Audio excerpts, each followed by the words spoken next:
Sveiki visi, jūs esate Arctic Academy YouTube kanale ir šiandien mes pakalbėsime apie tai, kaip reikia atsidaryti jūsų pirmą sandorį, kaip reikia įsidėti pinigus į kriptovaliutų biržą, na ir kokie yra orderiai ir kokie yra jų esminiai skirtumai. Nepamirštam paspausti like ir subscribe mygtuko, bei aišku parašyti savo mintys komentarę. Taigi pradėkime nuo to, kaip reikia pasipildyti jūsų esamą balansą kriptovaliutų biržą. Tai gali būti bet kokia birža ir mes greitai prie to prieisime. Aš jums parodysiu, kad kiekviena birža yra principas lygiai toks pat ir tiesiog mes matome, štai čia yra deposit mygtukas ir čia mes turėsime keletą variantų. Tai mes matome, kad yra štai tokie variantai. Jeigu mes nueisime į kitą kriptovaliutų biržą, tai mes matome lygiai tokį pat deposit mygtuką arba galime eiti štai čia ir pasižiūrėti, kokie yra galimi variantai, kaip pasipildyti jūsų balansą. Taigi mes matome, kad variantai iš tiesų yra lygiai tokie patys. Tai mes galime pradėti nuo one click buy. Tai čia viskas yra labai paprasta. Aš pasirinku šitą būdą, įrašau, kokią sumą aš noriu pasipildyti, tarkim 100 eurų ir matau, kiek aš gausiu USDT. Na ir štai čia aš galiu pasirinkti, koks būdas man yra palankus. Na ir jeigu grįžtum į prieš tai esančią biržą, tai mes lygiai taip pat galime paspausti quick buy ir mes matysime lygiai tą patį, ką mes matėme ir prieš tai esančią biržą. Tai mes štai čia parašome, kiek mes norime pasipildyti, galime pasirinkti valiutą, tai gali būti doleriai, eurai ir panašiai. Ir štai čia mes galime pasirinkti, ar mes naudosime Apple Pay, ar darysime pervedimą, ir čia viskas yra iš tikrųjų labai paprasta. Toliau mes turime būdą P2P trading. Čia yra šiek tiek sudėtingiau, tai dabar noriu papasakoti šiek tiek plačiau ir parodyti, kaip tai veikia. Čia yra viskas iš tikrųjų labai paprasta, tai mes tiesiog pirksime arba pardavinėsime savo stablecoin, tai yra USDT arba USDC, atitinkamai pagal tai, ką jūs turite. Šiuo atveju, jeigu aš noriu nusipirkti, tai rašau štai čia sumą, kad aš noriu įsidėti 100 dolerių ir štai čia aš matau, koks yra kursas. Tai reiškia 1 USDT aš gausiu už 0,87 eurų ir atitinkamai, jeigu aš pildysiu 100 eurų, tai maždaug gausiu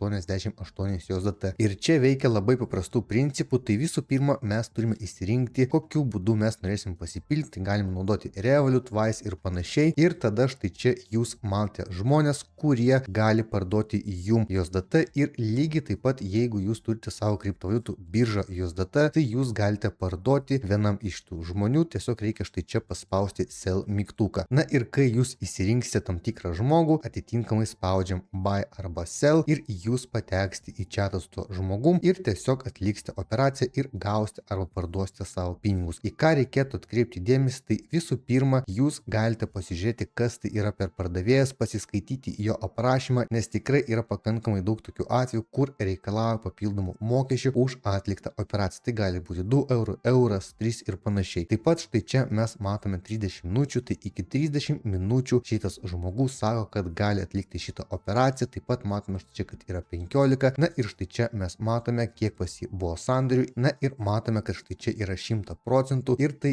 reiškia, kad šitas žmogus visus šitus sandorius baigė ir sėkmingai juos atliko. Toliau mes turime vieną iš būdų, tai on-chain deposit. Tai reiškia, jeigu jūs turite kitą kriptovaliutų biržą stablecoinus, tai gali būti USDT arba USDC, arba jūs naudojate kitą piniginę, tai gali būti Trust Walletas, MetaMaskas ir panašiai. Na ir jūs tada tiesiog nueinate į savo piniginę ir jūs turite įrašyti adresą, į kurį jūs siūsite pinigus ir mes galim paspausti štai čia ir mes gausime štai šitą adresą. Tai tarkim, aš noriu siūsti iš kitos piniginės į dabartinę kriptovaliutų biržą USDT, tai čia atitinkamai pasirinku ir tada mes turime pasirinkti, kokį tinklą mes naudosime šitai operacijai atlikti. Tarkim, aš noriu siūsti per PEP20, nes tai yra vienas iš pigiausių ir greičiausių tinklų. Na ir štai čia aš paspaudžiu get deposit address ir aš gaunu tą adresą, į kurį aš turiu atsiųsti savo stablecoinus iš kitos piniginės arba iš kitos kriptovaliutų biržos. Čia iš tikro yra viskas labai paprasta ir jeigu jums kils kažkokių klausimų, tai drąsiai galite klausti komentaruose. Apibendrinant apie papildymą jūsų balanso, iš tikro pats patogiausias ir greičiausias metodas yra tiesiog Apple Pay pasipildyti jūsų esamą balansą ir jūs galėsite pradėti prekiauti. Taigi dabar mes greitai eisime ir pasižiūrėsime, kaip reikia atsidaryti jūsų pirmą sandorį ir kokie yra 3 orderiai ir kokie yra jų esminiai skirtumai. Tai dabar trumpai norėsiu pakalbėti apie tai, kaip jūs turite atsidaryti savo pirmą sandorį ir kokį orderį jūs turite naudoti ir kokie yra skirtumai. Tai mes turime 3 orderius, tai limit order, market order ir trigger order. Tai yra kitaip sakant conditional orderis, kuris yra šiek tiek rečiau naudojamas nei pirmi du. Limit order yra viskas labai paprasta, tarkim dabar įfirmos kainuoja $2084, bet jūs norite nusipirkti, kai įfirmos kainuos 2000, tai čia parašau 2000 ir tarkim noriu nusipirkti ant $100, spaudžiu Open Long, patvirtinu, kad mano limit orderis atsirado štai čia ir kai kaina pasieks mano limit orderio kainą, automatiškai sandoris bus atidarytas. Toliau mes pakalbėsime apie market orderį. Čia yra viskas labai paprasta ir mes tiesiog pirksime pagal dabartinę kainą. Tai tarkim, aš noriu nusipirkti į firmą pagal dabartinę kainą ant $100. Čia parašau 100 ir aš nusipirksiu pagal dabartinę kainą, kurią aš matau štai čia. Čia yra order bookas, tai yra tarsi elektroninė knyga, kurioje mes matome visus orderius ir mes perkame būtent iš šitos knygos. Taip pat verta paminėti, kad jeigu jūs naudojate limit orderį, tai jūs pildote šitą order booką, nes kai jūs nustatėte limit orderį, jūs matysite, kad jūsų limit orderis kažkur kabės order book'e atitinkamai pagal jūsų kainą. O jeigu mes naudojame market orderį, reiškia mes pasiėmė orderį iš order book'o ir gauname šiuo atveju į firmą pagal dabartinę kainą ir pagal mūsų nustatytą sumą. Tai čia kaip ir viskas yra labai paprasta ir aišku. Toliau mes keliausime prie trigger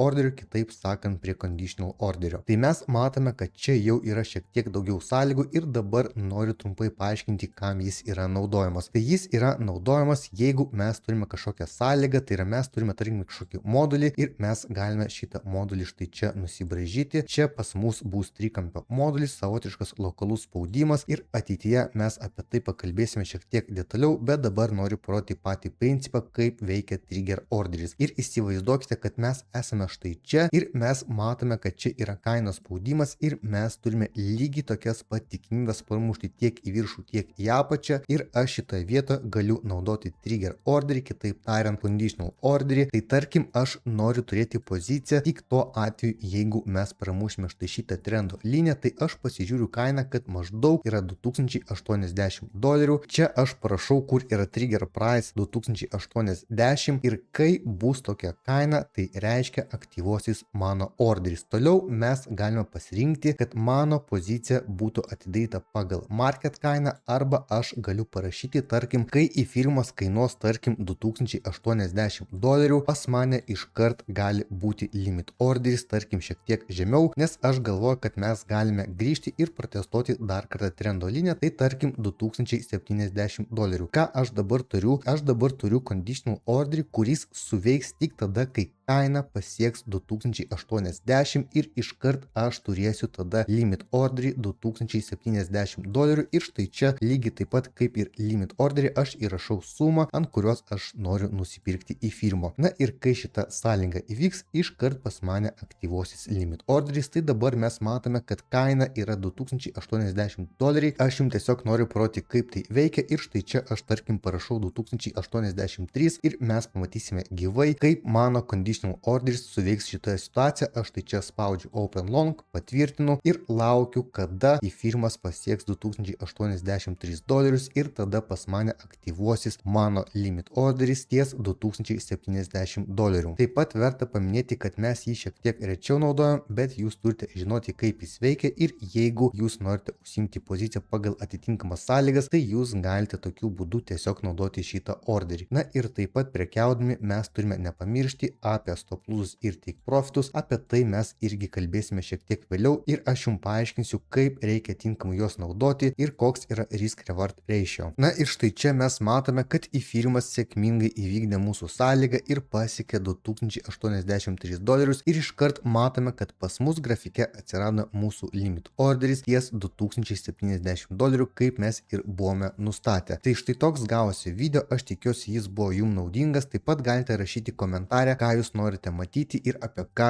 verta pakalbėti sekančiame video. Nepamirštam paspausti like ir subscribe mygtukus bei parašyti savo mintis komentarę. Iki greito!